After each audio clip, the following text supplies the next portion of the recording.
Bonjour à toutes et tous, chers abonnés et toutes celles et ceux qui sont de passage. Et à cela, je vous suggère de prendre le temps de faire un clic pour recevoir les notifications et pourquoi pas, si vous aimez, eh bien de le signaler par un j'aime. En tout cas, à tous, à toutes, je redis, bienvenue. Alors aujourd'hui, je vous propose un nouveau type de vidéo sur ma chaîne. Il s'agit d'un vlog, enfin j'appelle un vlog, je pense que ça va prendre cette tournure-là. En tout cas, cette nouvelle type de vidéo que je propose, s'appelle Journal d'une médium. C'est donc aujourd'hui le premier numéro. Régulièrement, je vais vous emmener avec moi dans mes aventures pour un aperçu authentique de mon quotidien, mes coups de cœur, mes découvertes, mes rencontres, etc., etc. Voilà, des choses qui viendront eux-mêmes se greffer sur mon emploi du temps. Et donc, voilà, j'en prendrai note. Et à ce moment-là, je proposerai quelque chose. Donc, aujourd'hui, je publie, comme je disais, le premier numéro d'introduction. Et dans quelque temps, j'en proposerai plus particulièrement sur Patreon et Tipeee, toujours de manière régulière, en attendant que donc ce projet prenne concrètement forme au début de juin prochain. Alors, je n'ai pas encore de date, je ne fixe pas de date. De toute façon, je vous tiendrai au courant via donc les vidéos et les posts sur YouTube. Eh bien, j'ai vraiment plaisir donc à faire le partage d'aujourd'hui. Alors attention, c'est une première pour moi et ça n'a pas été facile de prendre cette décision, donc voilà. Donc je vous invite également à aller voir mon autre chaîne YouTube qui s'appelle Le Chaînon Manquant TV 17. C'est de l'astrologie, donc une chaîne consacrée à l'astrologie expérientielle. De toute façon, sous toutes mes vidéos, vous avez les coordonnées de cette autre chaîne, pardon. Et puis, voilà, c'est tout pour le moment. Alors, voilà, je vous laisse aller voir donc ce premier numéro de Journal d'une médium. Bon visionnage et à bientôt. Alors, ce que vous voyez directement en premier, c'est la carte que j'avais prévu de travailler pour mon autre chaîne astrologique. Et puis, donc, j'avais prévu de faire un travail pour le 12 mai. Malheureusement, je n'ai pas eu l'occasion de le faire parce que j'ai eu un problème de conjonctivite assez important. C'est-à-dire qu'on voyait plus du tout le blanc des yeux. Là, je vous mets en fait le petit avertissement que j'ai fait pour mon autre chaîne, pour prévenir que malheureusement, je n'aurai pas la possibilité de faire pour la date prévue, le travail prévu. Alors sachez que de toute façon, même je le dis dans ma vidéo où je préviens les personnes que de toute façon c'est donc en cours de travail. Là je suis en train de terminer. On est aujourd'hui le 27. Et puis, donc là, on arrive au moment, alors je l'ai mis en accéléré parce que ce sont des prestations que je fais de voyance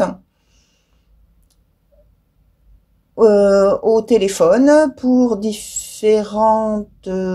avec différentes personnes. Et donc là, je montre comment je travaille par téléphone. Vous voyez, j'ai pas le casque. Moi, ça me gêne le casque parce que quand je reçois mes informations, j'ai besoin d'avoir tous mes sens libres, disponibles. Et si je mets le casque sur mes oreilles, ça va me gêner. Donc, je préfère avoir un téléphone que je pose comme ça je peux, vous voyez, écrire, écouter entendre ce que le consultant ou la consultante dit. Et donc, je suis en même temps disponible pour, vous voyez, poser des questions moi-même à ma guidance. Ce que j'appelle ma guidance, ce sont mes guides. Donc, mes guides. Et de temps en temps, ce sont les guides de la personne qui consulte, qui transmettent des messages aussi. Ils en profitent. Voilà. Et donc, je note tout ce qui m'est dit par la guidance pour ne pas oublier, parce que ça va très très vite. Et donc, bon, là, c'est en accéléré, donc forcément, ça va très vite, hein, mais c'est un peu ça quand même dans ma tête. Donc, ça va très très vite. Et donc, il faut que je note, même si j'écoute le consultant qui me confirme quelque chose que j'ai pu lui dire, il faut que je sois aussi disponible à l'intérieur de moi pour, vous voyez, quand je pose les cartes, on me dit des choses en même temps.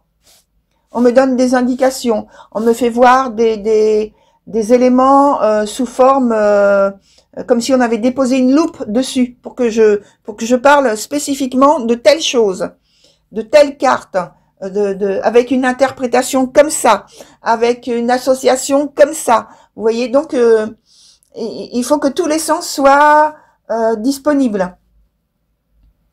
Donc, je vous laisse un petit peu regarder. Voilà. Mais donc là, j'ai mis plusieurs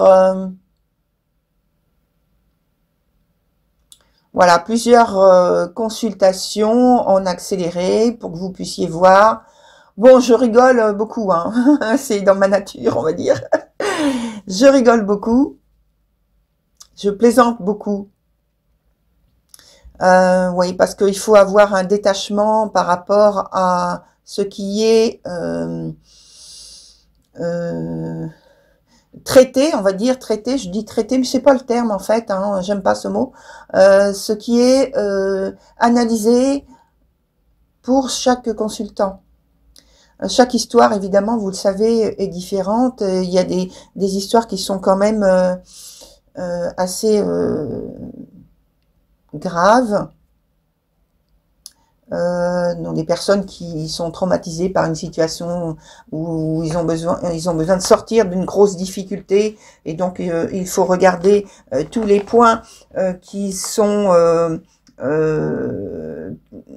noués, bloqués, vous voyez, et trouver avec la guidance comment en sortir. Et donc il faut que je puisse traduire comment en sortir. Mais voilà, il faut pas que moi je me plonge dans la tristesse, le chagrin, etc. Moi je dois être à l'extérieur.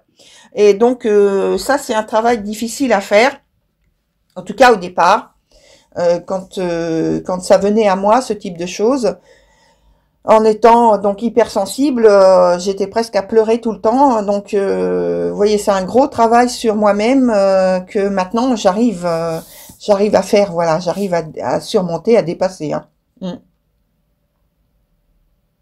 Et donc là, c'était je crois que ça, c'était au début du mois de mai, le 6 mai, par là.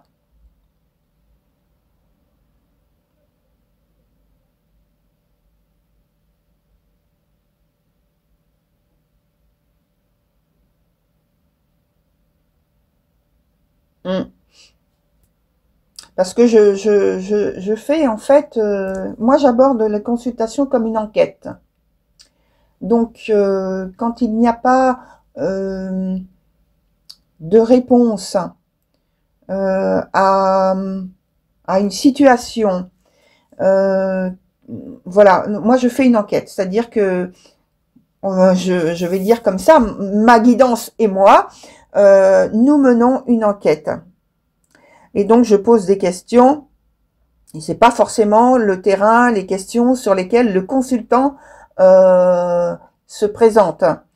Donc, moi, j'ai des questions, si vous voulez, auxquelles très souvent le consultant ne pense pas, ou alors il n'ose pas y aller, parce que je le sens.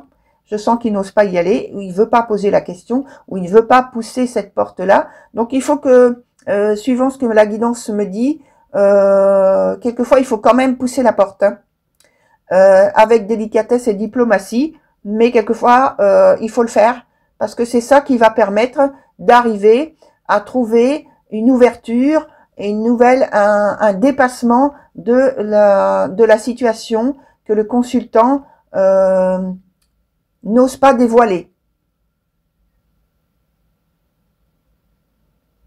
Alors des fois, je ne dis pas que je ne lui dis pas que je sais qu'il ne veut pas, et je l'amène tout doucement dans la direction où justement il va pouvoir se mettre en position, en situation de sérénité et pouvoir dire ce que moi je sais déjà.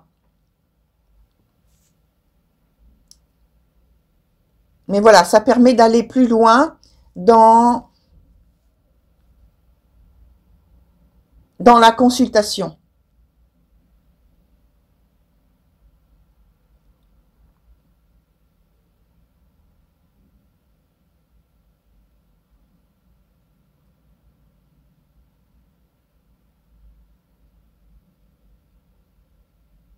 Alors les consultations, ça dépend, pour certaines personnes, c'est vraiment très long.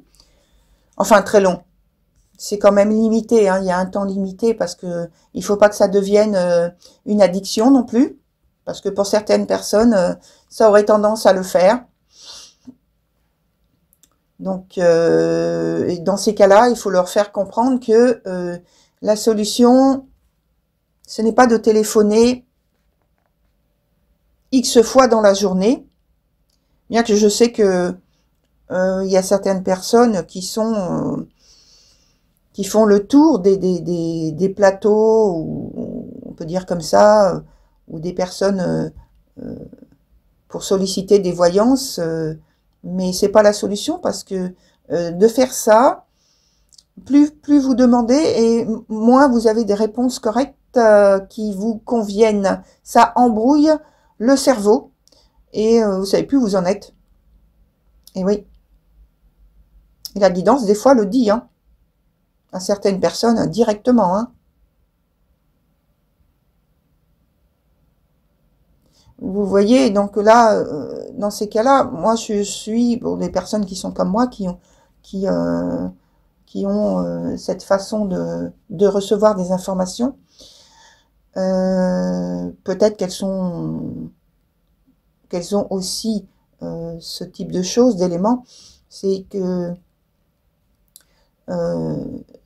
ça passe pas par un temps de réflexion, c'est pas le mental hein, qui parle. Hein.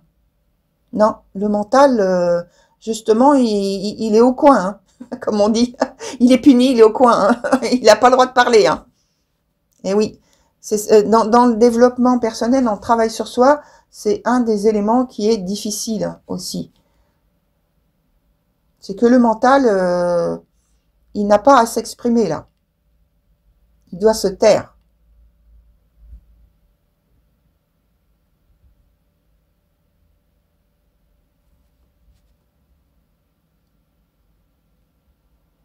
Donc là, c'est une nouvelle consultation. Les consultations, en fait, moi, je demande juste le prénom et puis la date de naissance.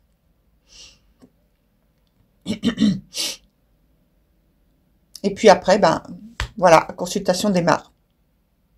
Quelquefois, il n'y a pas de questions, hein, ils n'ont pas le temps. Parce que dès que le prénom m'est donné, pouf, des fois, la date de naissance, je l'ai après. Parce que des fois, la guidance commence tout de suite. Dès que la personne est au téléphone, j'ai le prénom et hop, c'est parti. Donc la personne n'a pas le temps, des fois, d'en dire plus. Et quelquefois, c'est la guidance qui veut amener la personne à réfléchir. Elle vient avec ses questions, hein, oui, mais elle n'a pas le temps de poser ses questions parce que la guidance leur dit, par exemple, qu'est-ce que vous cherchez? Ça veut dire, qu'est-ce que vous cherchez? Ça veut dire, non, vous n'êtes pas sur le bon questionnement. Voilà. Donc il faut que j'explique, et je le fais bien sûr, hein, voilà.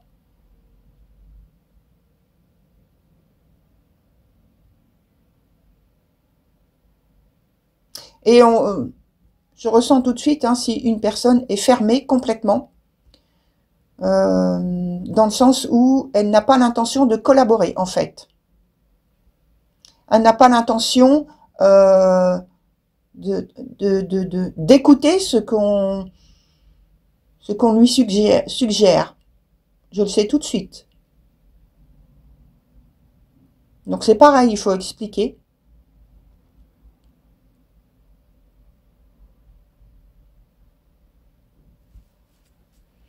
Voilà, donc vous voyez toutes ces consultations. Alors si vous voulez aller plus loin, bien sûr, vous êtes libre, hein. Mais c'est surtout là pour la première vidéo comme de ce type, j'ai voulu mettre l'accent là-dessus. Déjà, je me suis posé beaucoup de questions, à savoir si j'allais faire ce type de choses, parce que c'est pas facile pour moi de le faire. J'aurais plutôt tendance à me cacher, mais je me suis dit que c'était important quand même que des personnes, d'autres personnes puissent, des personnes de l'extérieur donc, puissent avoir un exemple pour éviter le fait que autour du mot voyance ou médium, je mets des termes génériques pour que tout le monde comprenne. Hein. Je ne vais pas rentrer dans les détails, mais ce que j'aimerais faire comprendre, c'est que c'est tellement mystérieux. Alors, je parle des gens en général, mettent tellement de mystères, de tabous, etc., etc., des histoires à ne plus tenir debout. Et je me suis dit, non, des personnes comme moi, on va dire médium, pour mettre un terme générique, sont des personnes normales. Alors là, on passe à la... Oui, vous voyez, j'ai montré juste deux consultations. Là, on est sur le 7 mai. Pareil. Et donc je disais, oui, on est des personnes normales. Normales. Il n'y a pas de choses cachées. Je veux dire, là, vous voyez bien que je suis au téléphone, je fais ma consultation, je discute normalement, il n'y a pas de, je sais pas, de rituel ou je ne sais quoi. J'arrive même pas à imaginer ce qu'il pourrait y avoir parce que il n'y a rien, en fait. Donc, mais autour de la médiumnité, de ce que j'ai pu en entendre dire par d'autres personnes qui connaissent pas spécialement, enfin qui le vivent pas de l'intérieur. C'est ça qu'il faut préciser. C'est que vécu de l'intérieur, il n'y a pas tout ce mystère. On est normal.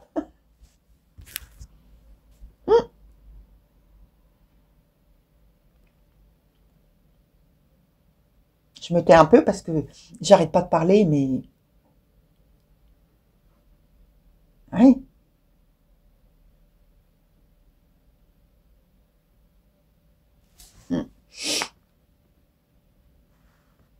Donc j'ai pas mis, vous avez constaté depuis tout à l'heure, je n'ai pas mis évidemment le son pour le respect de l'anonymat des clients, des clients, donc des consultants, consultantes. Hein. C'est normal, pour respecter la vie privée des histoires. Alors là, voilà, on n'est plus dans les consultations. Alors là, c'était aussi le 7 mai. J'ai fait aussi des sélections pour les réseaux sociaux. Là, je vous montre uniquement des cartes de Mudra. Ouais, que j'ai mis sur réseaux sociaux. Là, ici, c'est parce que j'ai travaillé sur la présentation. Vous pourrez voir sur ma chaîne la présentation d'un nouveau jeu en 2 parties. Donc là, c'est la partie 2 que je vous mets, qui est sortie le 10 mai.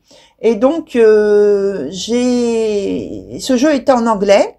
Donc là, je vous montre la miniature que j'avais mise. Vous pouvez la retrouver sur ma chaîne, hein. Il n'y a pas de souci là-dessus.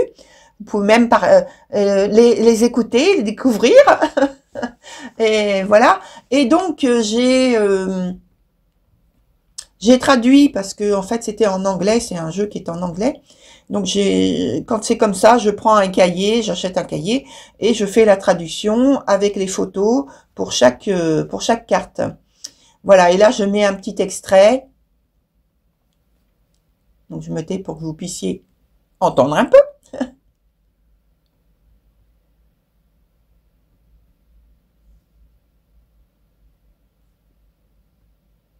Donc là je vous montre, oui, c'était le jeu Marielle Tarot de Mary White. Là, je vous invite à aller voir les vidéos de ce magnifique jeu. Voilà. Où je dis vraiment ce que je pense. Hein. Donc, je ne touche rien à moi. Hein. C'est un jeu que j'ai choisi. Et voilà, c'est tout. Hein. Mais voilà, je dis ce que je pense. Hein. Vraiment. Voilà pour cette première présentation. J'espère que voilà, ça ne vous aura pas trop ennuyé. Et en fait, pas du tout, j'espère. Et puis, je vous dis à très bientôt pour un nouveau vlog. Hein, je sais pas trop comment dire, mais j'aime bien dire journal d'une médium. Voilà, on va dire ça comme ça pour le moment. À bientôt.